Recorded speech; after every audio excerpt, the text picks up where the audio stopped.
or against me. No! No! Halo, what's up guys? Gimana kabarnya hari ini? Semoga baik dan dimudahkan jodohnya ya. Baiklah, pada video kali ini Mimin akan nyeritain ke kalian sebuah film yang berbau sniper lagi nih guys. Kayaknya nih penonton setia A4 Movie suka yang main PUBG atau FF ya. Oke, tanpa berbasa-basa lagi, mari kita simak alur cerita film Rogue Warfare tahun 2019. Semongko.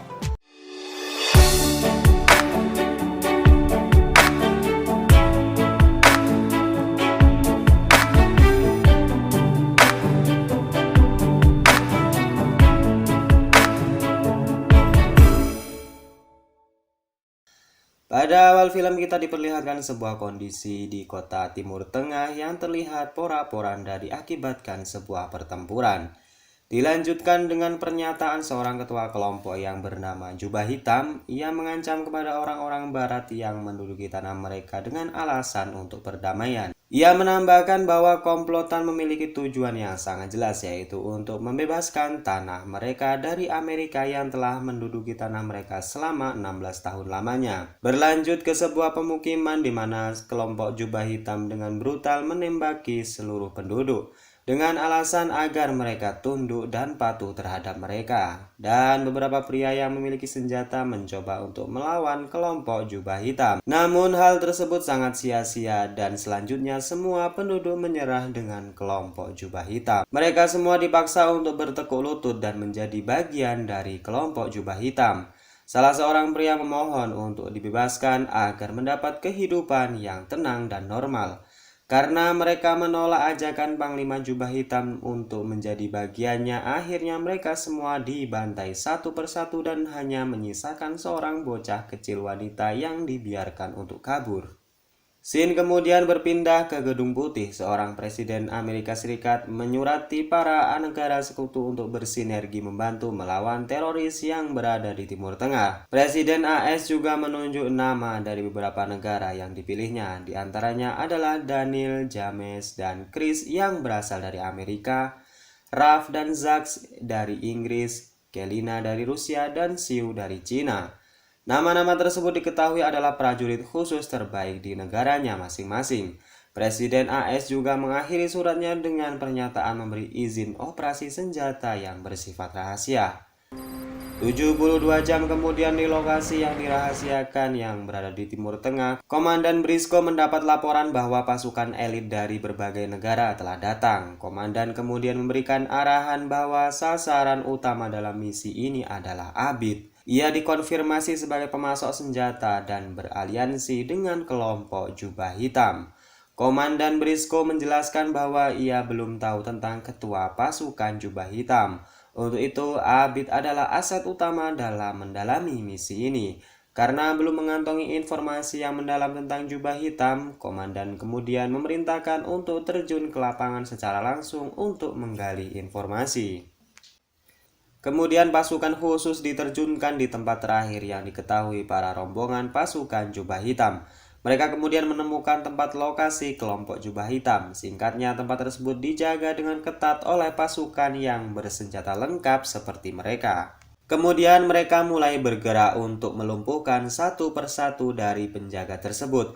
Mereka lanjut bergerak ke suatu rumah di mana di dalamnya terdapat Abid yang sedang beristirahat. Abid terbunuh dalam penyergapan tersebut, sedangkan satu rekannya berhasil merampas pistol Chris dan menembaknya, sedangkan Gelina sibuk mengumpulkan laptop dan HP yang menjadi misi awal mereka. Tak disangka para anak buah Abid seketika datang ke tempat tersebut. Komandan kemudian memandu mereka untuk bergerak menuju ke tempat evakuasi sembari membopong Chris yang terluka. Karena mereka harus berjuang dan memberi perlawanan dengan berat hati, Chris yang terluka tersebut tak sempat lagi diselamatkan. Namun sisi baiknya mereka semua berhasil melumpuhkan seluruh anak buah Abid.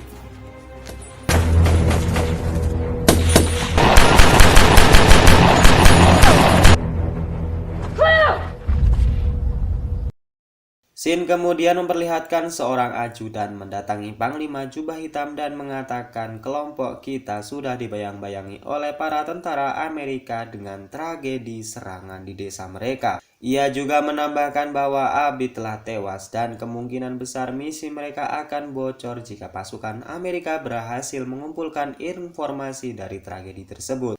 Kemudian pernyataan tersebut dijawab Panglima dengan tegas bahwa kelompok mereka menginginkan peperangan dengan tentara Amerika.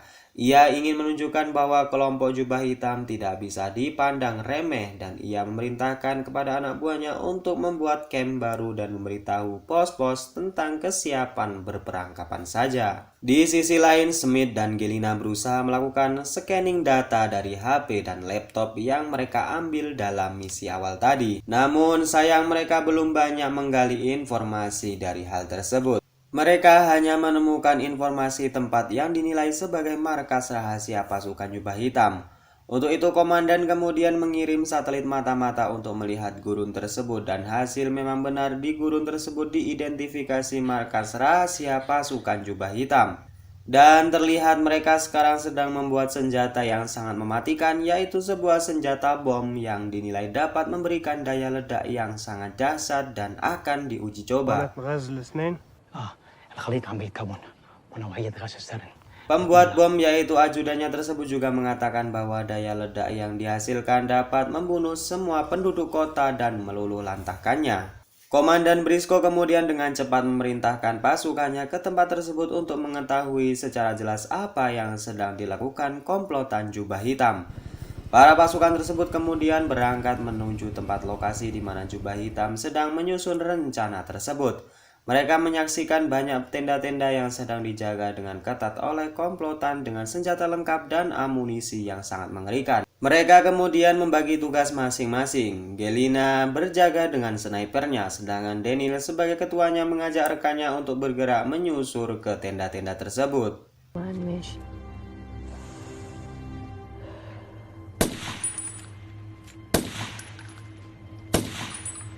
Gelina dapat dengan cepat melumpuhkan 3 pasukan jubah hitam dengan cepat. Ia juga dengan cepat menembak musuh yang mencoba membahayakan rekannya. Setelah melakukan penyisiran lokasi, Daniel dan Zax menemukan bekas pembuatan bom dan tak lama setelahnya mereka mendapat serangan dari pasukan jubah hitam yang bertanda pasukan jubah hitam sudah menyadari kehadiran mereka saat itu. Mereka kemudian mencoba memberikan serangan balasan kepada pasukan jubah hitam. Namun pasukan jubah hitam terlalu banyak sehingga membuat mereka tertekan dalam kondisi yang menegangkan. Gelina sang sniper pun tidak mampu berbuat banyak karena memang jumlah pasukan jubah hitam yang terlalu banyak.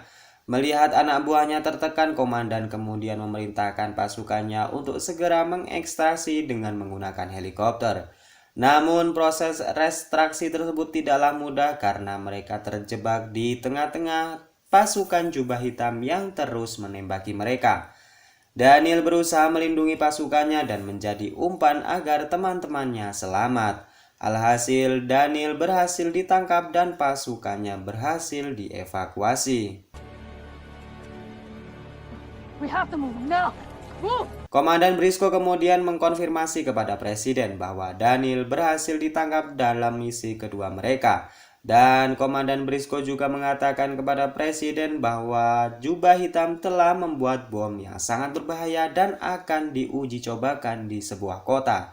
Namun Komandan mengatakan bahwa ia tidak mengetahui kota mana yang akan menjadi bahan percobaannya. Daniel yang berhasil ditangkap para pasukan jubah hitam disiksa dengan dibelenggu dengan rantai di bawah terik matahari gurun pasir yang sangat panas. Panglima jubah hitam mengatakan kepada Daniel bahwa pasukannya telah lancang mencampuri urusan kelompok jubah hitam. Menurutnya kegiatan kelompok jubah hitam adalah sebuah gerakan revolusi yang memperjuangkan kebebasan di tanah mereka sendiri yang telah diduduki oleh berbagai negara selama 16 tahun lamanya.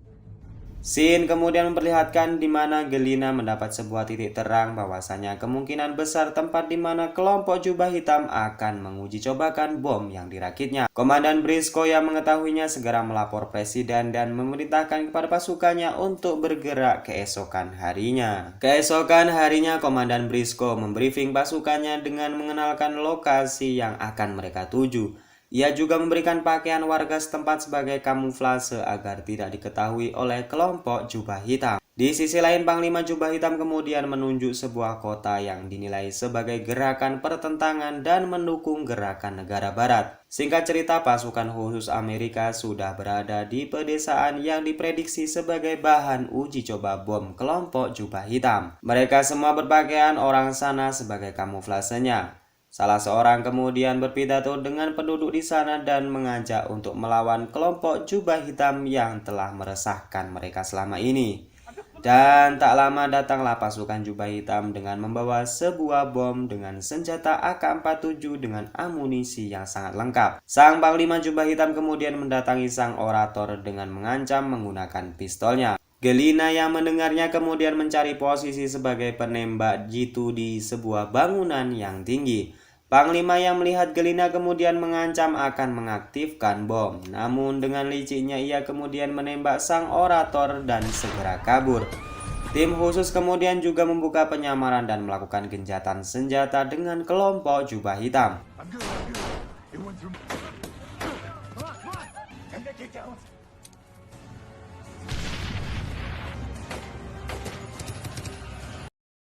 Singkatnya, mereka semua berhasil menghabisi seluruh anggota Jubah Hitam dan berusaha untuk menjinakkan bom yang telah aktif. Namun, Zax yang memiliki keterampilan menjinakkan bom sedang terluka parah dengan tembakan di lengannya. Ralph yang melihatnya kemudian segera bertindak dengan cepat dengan mengambil sebuah pisau, dan dengan arahan Zax mereka berhasil menjinakkan bom dengan memotong kabel hijau sesuai dengan instruksi dari Zax. Keputusan ini sebenarnya terbilang sangat konyol, di mana Zax memilih untuk memotong kabel hijau karena ia tidak ingin kabel warna merah dan biru sebagai warna bendera negaranya dipotong. Dan mereka pun kemudian meninggalkan lokasi tersebut dengan mayat-mayat tergeletak di mana-mana. Dan film ini pun selesai. Secara keseluruhan film ini sangat seru, di mana plot dan alur ceritanya disajikan secara bagus dan ciamik.